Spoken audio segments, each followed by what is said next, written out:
Hi friends, பிரெட்டை வச்சு செய்யக்கூடிய super யம்மியான ஒரு டெசர்ட் ரெசிபி ட்ரை பண்ணுவோமா? அதுக்கு முதல்ல 4 பிரெட் எடுத்து அதோட கார்னரை இந்த மாதிரி கட் பண்ணிக்கோங்க. இதோட கார்னர் பீஸ் வேஸ்ட் ஆகுதுன்னு நினைக்காதீங்க. அதை வச்சு இன்னொரு டிஷ்ஷும் பண்ணியிருக்கேன், அதை ஃபியூச்சரில் அப்லோட் பண்ணுறேன். இப்போ இதை 4 பீசஸாக கட் பண்ணி வச்சுக்கோங்க இந்த மாதிரி.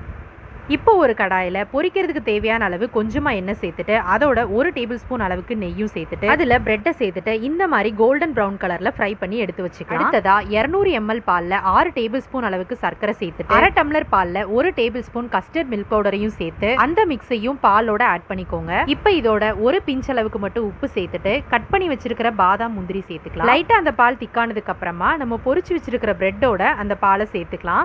சேர்த்துட்டு இன்னும் கொஞ்சம் நட்ஸ் ஆட் பண்ணி சர்வ் பண்ணா அவ்வளோதான், நம்மளோட டெலிஷியஸ் பிரெட் டெசர்ட் ரெடி ஆயிடுச்சு. உண்மையிலேயே செம்ம டேஸ்ட்டாக இருந்துச்சுங்க. ஸோ கண்டிப்பாக ட்ரை பண்ணி பாருங்கள். Thanks for your love and support.